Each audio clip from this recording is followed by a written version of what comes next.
Je suis content de te revoir dans cette nouvelle vidéo. Mon nom à moi, c'est Douglas Fokam, promoteur et créateur de la chaîne Réalité Afro Business. La chaîne où on ne te raconte pas de sottises, la chaîne où on te dit des choses qui vont t'aider concrètement à passer à l'action pour enfin lancer ta propre entreprise qui va très rapidement te générer des revenus.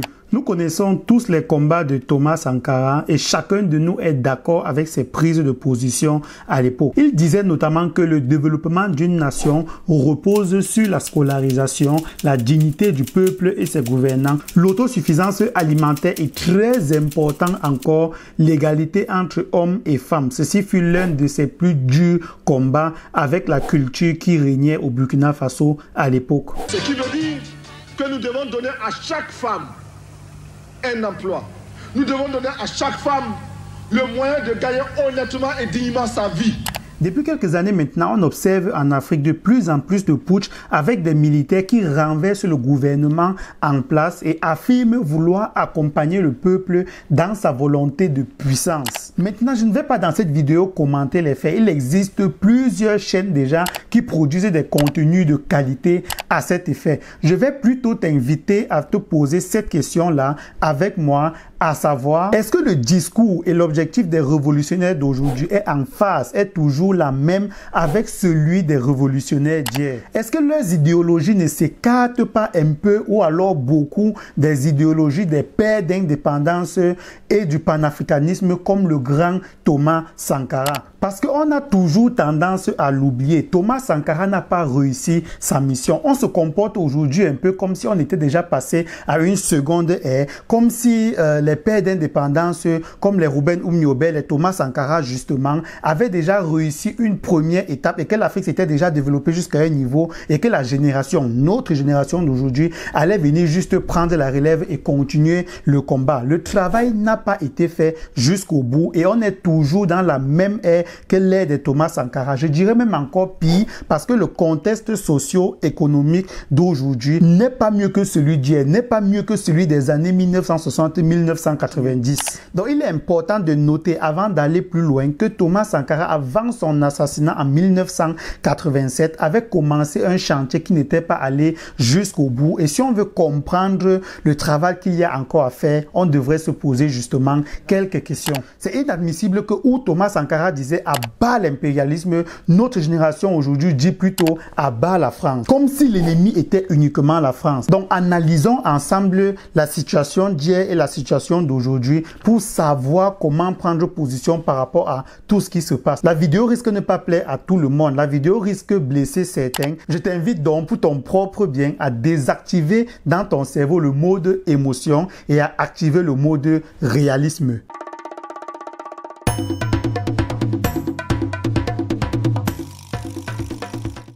Camarades,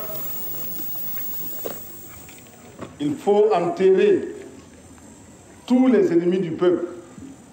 Il faut enterrer tous les défauts qui empêchent le peuple de se libérer, qui empêchent le peuple de construire son bonheur. On ne peut pas se développer sans mobilisation. Nous ne pouvons pas nous développer si le peuple lui-même ne prend pas son destin en main. C'est le peuple qui doit construire le pays.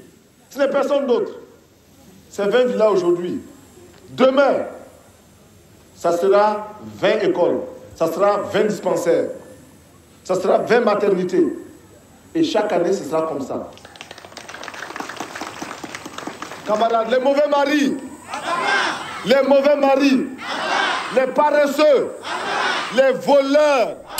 Pour appuyer les propos de Thomas Sankara et de te montrer que aujourd'hui nous vivons encore les mêmes situations, je vais te raconter une petite histoire que j'ai vécue récemment et tu vas te rendre compte que dans cette histoire-là, tu vas reconnaître forcément les réalités de ton pays, peu importe d'où tu viens en Afrique. Alors, pour les nouveaux, je suis entrepreneur, j'ai fait dans beaucoup d'activités et notamment l'élevage de porcs. Récemment, mes porcs ont atteint les 100 kilos, ils ont atteint la masse que je voulais qu'ils atteignent avant de commencer à les mettre sur le marché. J'ai eu beaucoup de gens qui m'ont contacté, les bouchers, les restaurants, les braiseurs de porc. Mais je me suis dit, avant d'aller vendre ma viande à ces gens-là, est-ce qu'il n'y aurait pas moyen que d'autres personnes profitent de l'occasion? J'ai donc contacté une amie à moi pour lui dire que, tiens, voici une occasion, tu pourrais t'approvisionner en viande de porc chez moi. Je pourrais te vendre cette viande-là même plus moins cher qu'au boucher pour que tu puisses comme ça aller dans ton quartier ou alors dans ta ville, faire la promotion et pouvoir vendre cette viande-là à un prix un peu plus élevé, pouvoir te dégager d'énormes bénéfices. Donc, je lui ai présenté le projet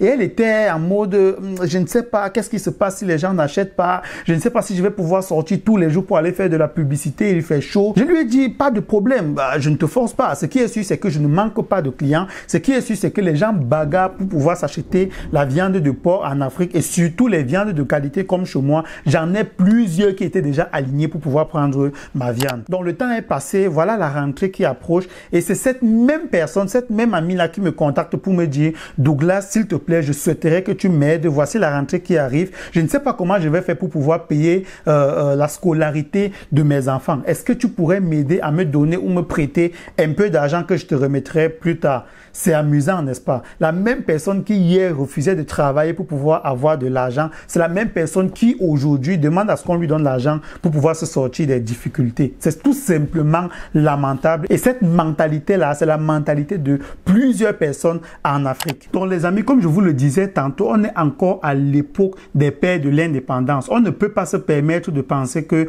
on doit mener un combat différent des leurs. Prenons par exemple l'un des combats de Thomas Sankara qui était l'autosuffisance alimentaire. Je ne parle pas de la suffisance alimentaire. Je parle bien de l'autosuffisance alimentaire. En termes simples, c'est la capacité pour un peuple à se nourrir suffisamment avec des aliments produits par ce peuple-là. Maintenant, est-ce que vous pensez qu'en Afrique aujourd'hui, on atteint l'autosuffisance alimentaire? C'est clair que non. L'Afrique souffre. Maintenant, vous avez des gens qui sont assis à la maison, qui croisent les bras, qui ne foutent rien et applaudissent quand leurs dirigeants partent en Russie quémander le blé et ils vont se dire qu'ils sont en train de se développer parce que le dirigeant, c'est un militaire qui a renversé le pouvoir en place. Non, c'est faux. Il faut bien que quelqu'un vous dise la vérité. Il faut se bouger. Il faut participer directement à cette volonté de puissance-là. Il faut entreprendre. Il faut créer des entreprises. Et tant que cela ne sera pas fait, tant que cela ne sera pas fait suffisamment, on peut faire tout le tapage médiatique qu'on veut. Le résultat final sera toujours que nous sommes en train de quitter d'un maître blanc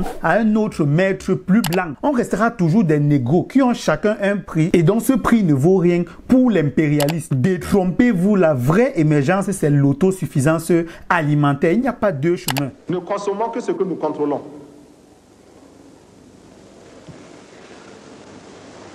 Il y en a qui demandent mais où se trouve l'impérialisme? L'impérialisme, regardez dans vos assiettes quand vous mangez. Les grains de riz, de maïs, de mil importés, c'est ça l'impérialisme, n'allez pas plus loin. N'allons pas plus loin. C'est très important. À quoi ça sert? D'abord, l'autosuffisance. Il faut qu'on ait assez à manger. Pour pouvoir manger, il faut produire soi-même.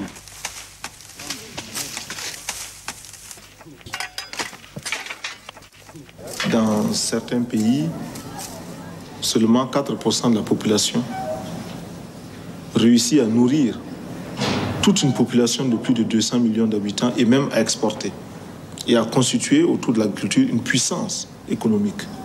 Il n'est pas normal qu'ici, à plus de 90% d'agriculteurs, de cultivateurs, de paysans, nous ne soyons pas encore en mesure de nous autosuffire. Je ne serais pas honnête si je n'avouais pas que beaucoup d'Africains aujourd'hui ont compris l'importance de l'agriculture et de l'élevage dans notre économie. Mais la vérité qu'il faut aussi se dire, c'est que beaucoup ne savent pas comment se lancer. Beaucoup sont encore terrorisés par les multiples risques que cela comporte, notamment la peste, les maladies non contrôlables, la faible capacité à pouvoir conserver ce que l'on produit. C'est vrai, tout ça, ce sont des défis qu'il faut relever. Mais cette chaîne existe pour ça. J'ai vraiment créé cette chaîne pour que l'Africain qui n'a pas encore l'argent pour se lancer puisse, au travers les multiples vidéos que je produis sur cette chaîne, avoir déjà accès à cette formation-là, avoir déjà accès à ces astuces gratuites-là, pour pouvoir comme ça déjà se préparer psychologiquement, mentalement et intellectuellement à l'activité qu'il attend demain, à l'activité qu'il sera obligé de mener s'il veut participer directement au développement de l'Afrique. J'étais encore heureux lorsque j'ai suivi le président président Ibrahim Traoré, lors de l'occasion de la Journée internationale de la jeunesse, inviter ces jeunes-là à l'aider dans le combat qu'il est en train de mener en entreprenant et en changeant radicalement de mentalité? Nous sommes centrés, par exemple, sur l'agriculture actuellement, qui est très important pour nous. Parce que je le disais tantôt, l'autosuffisance alimentaire, c'est un combat. C'est un combat parce que lorsque nous parlons de dignité, nous parlons d'honneur. Si vous n'êtes pas autosuffisant, vous n'avez aucune dignité.